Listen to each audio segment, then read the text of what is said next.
conférence de presse, Mactar Diassé, candidat à la coordination maire nationale, s'est tenu ce vendredi 3 février 2023 à la salle Eboire en face de l'université Cheikh Anta Diop Dakar. Cette conférence de presse est axée sur 4 points. Primo, l'officialisation de la candidature pour la nomination du poste de coordinateur du mouvement des élèves et étudiants républicains, connu sous le nom du maire national. Secondo, passer en revue le contexte politique et l'actualité du pays. Tertio, parler du bilan général de son excellence, M. Macky Sall, considéré comme leur mentor, leur président, leur chef du parti, leur leader et leur référence en politique. Le maire national est constitué que des étudiants évoluant à l'université et face aux réalisations et la révolution du chef de l'État à l'université n'est pas inaperçu. Quarto, décliner la feuille de route si toutefois le chef de l'État portait son choix sur le maire national pour coordonner l'ensemble des étudiants républicains du Sénégal et d'aller en quête de ceux qui n'ont pas encore adhéré à sa philosophie politique, de les expliquer sur les réalisations de son excellence M. Macky Sall, pour qu'en 2024, qu'il puisse le rejoindre dans le cadre de son programme, le plan Sénégal émergent, horizon 2035, avec une société solidaire dans un état de droit. M. Mactar Diassé, candidat à la coordination au mouvement des élèves et étudiants républicains, le maire national, nous fait le point de cette conférence de presse à travers son allocution. Chers amis, chers camarades étudiants, chers républicains, d'abord nous nous excusons du retard que nous avons accusé et que nous avons fait attendre des journalistes. Et c'était indépendant de notre volonté. Nous devions réunir toutes les conditions pour pouvoir faire cette déclaration. Cette déclaration que nous allons faire à travers cette conférence de presse va être axée sur 4 points. D'abord, nous allons parler du point le plus important qui est l'officialisation de notre candidature pour la nomination du poste de coordonnateur du mouvement des élèves étudiants républicains, plus connu sous le nom du maire national. En deuxième lieu, nous allons essayer de passer en revue le contexte politique et l'actualité. En troisième point, nous allons parler du bilan général de notre mentor, notre président, notre chef de parti, mais aussi notre leader et notre référence en politique. Je vous nomme son excellence, monsieur le président Macky Sall.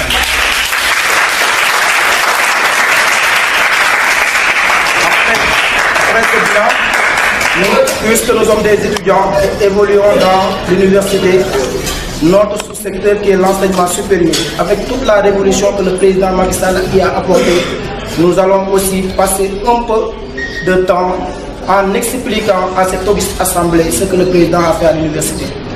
Et pour clore, nous allons décliner notre feuille de route si une fois le président porte notre choix sur notre personne pour coordonner l'ensemble des étudiants républicains du Sénégal et d'aller à la quête de ceux qui n'ont pas encore adhéré à sa philosophie politique, de les expliquer ce qu'il a fait pour qu'en 2024, qu'ils puissent le rejoindre dans le cadre de son programme, le plan Sénégal émergent, horizon 2035 avec une société solidaire dans un état de droit.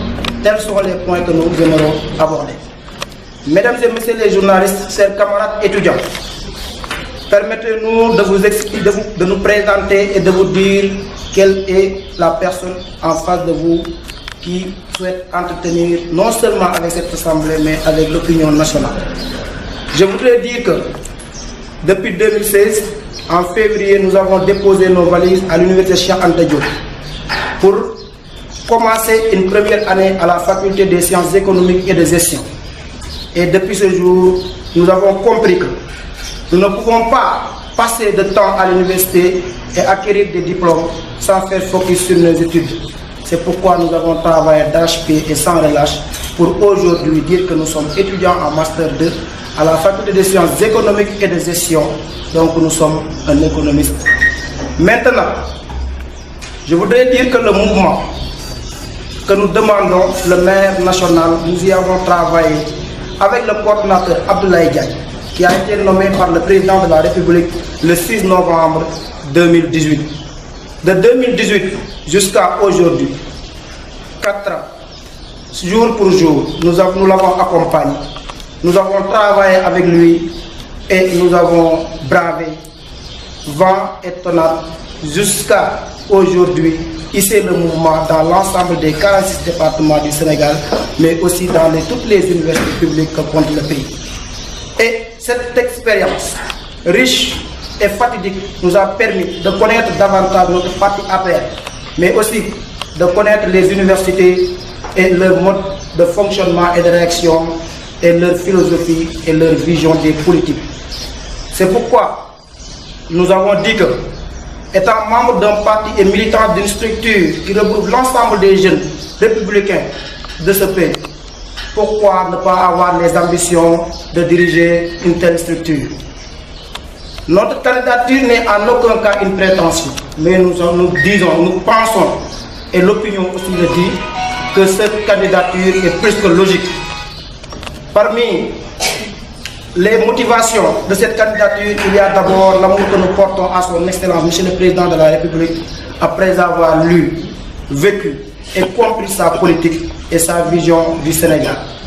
C'est pourquoi, à travers cette structure, nous comptons lui apporter notre soutien dans sa volonté de construire un Sénégal où chaque Sénégalais se sentira heureux et heureux d'y appartenir.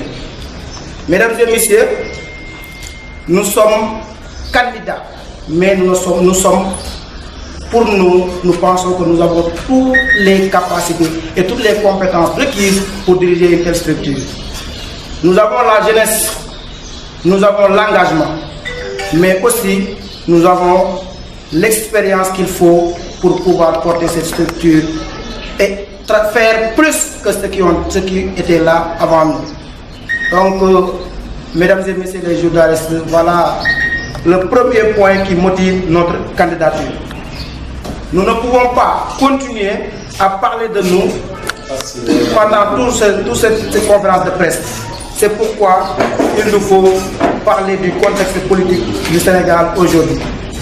Nous sommes dans un contexte politique tendu, avec un pouvoir qui gouverne et un pouvoir qui fait tout pour faire du Sénégal un pays aimable, un pays de paix, de sécurité et de prospérité.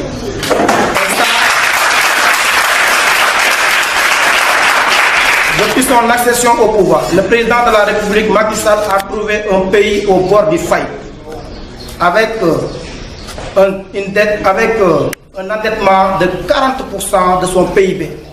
Mais ce n'est pas tout simplement cela. Nous avons trouvé aussi un service de la dette qui engage les 44% de nos recettes fiscales, ce qui est un vrai handicap pour changer un pays. C'est d'ailleurs ce qui avait poussé le président Abdoulaye Wade à dire que si vous ne m'élisez pas en second tour, si vous élisez un autre candidat, il n'aura même pas les possibilités de payer les salaires du mois prochain.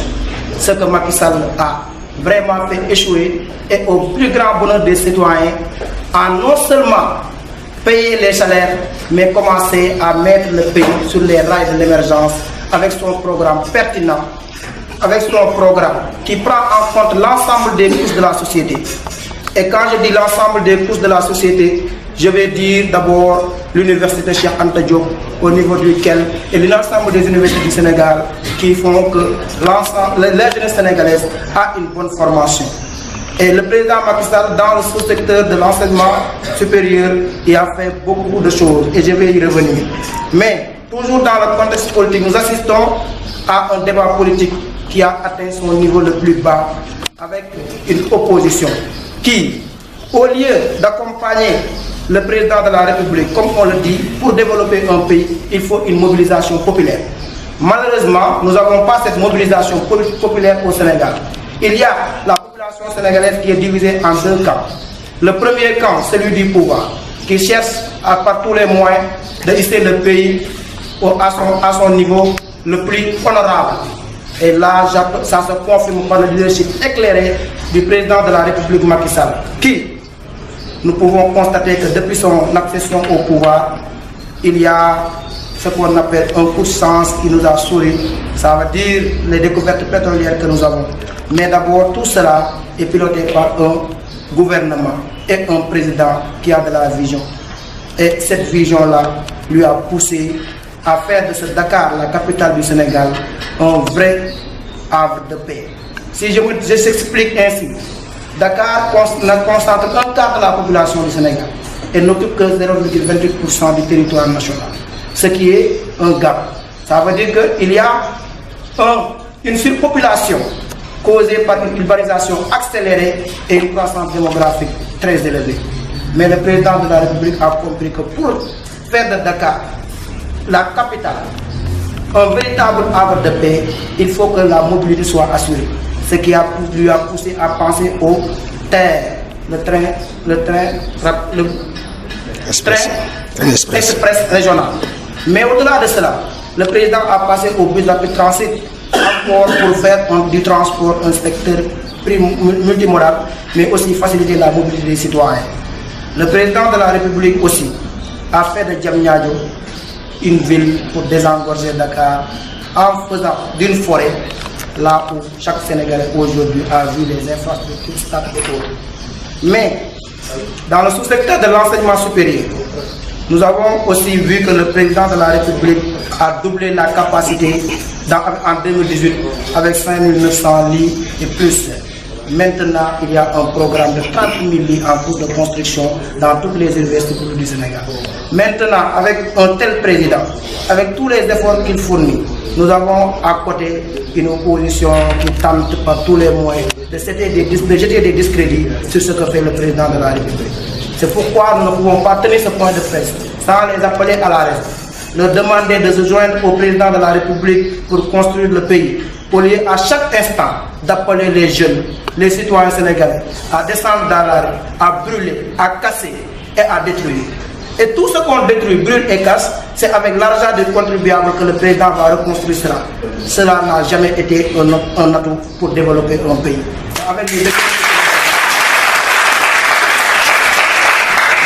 Je pense que nous devons au moins l'aider et le soutenir pour l'intérêt supérieur de tous les Sénégalais.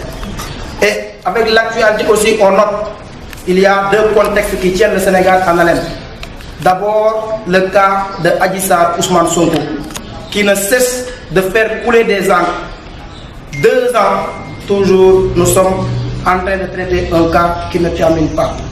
Et d'abord, au début, dès l'instant que le cas a déclenché, le président de la République n'y était et n'a jamais été mêlé. Mais le dossier a été politisé par une opposition qui dit que le président de la République complote, fait ceci, fait cela. Alors que lorsque le leader de Pastef Ousmane Sonko quittait sa demeure du moins, en plein couvre-feu, sans gardien, ni sécurité, ni chauffeur, pour se rendre à Sud Beauté et se faire masser par la jeune demoiselle Adji Sarr, le président n'y est pas et il n'a averti aucun autre membre de l'APR ou du Benno Bokk Yakaar. Ce que nous jugeons irresponsable. Et nous le appelons à faire preuve de responsabilité et de penser au Sénégal au lieu de penser à sa propre personne. 14 mois, c'est déjà assez. Les appels incessants à la violence, à l'insécurité, à l'insurrection doivent être arrêtés le plus immédiatement possible. Et nous, dans le maire national, nous ne laisserons plus jamais ces déclarations et ces appels. Le maire restera une structure qui serait en bouclier autour du président, non seulement pour le défendre sa personne, mais pour défendre sa vision et sa politique. C'est pourquoi nous avons constaté qu'avec la jeunesse que nous avons, avec les compétences que nous avons acquises, il est normal et il est temps que le président nous donne cette structure pour que nous, à travers notre expérience et à travers notre proximité avec toute la jeunesse sénégalaise, plus particulièrement la jeunesse universitaire, nous puissions faire le tour des universités, conscientiser les étudiants, leur pousser à la formation, leur pousser à aller chercher de l'insertion, à travailler pour aider leur famille, au lieu de bazarder leur vie pour l'intérêt crypto-personnel d'un quelconque leader.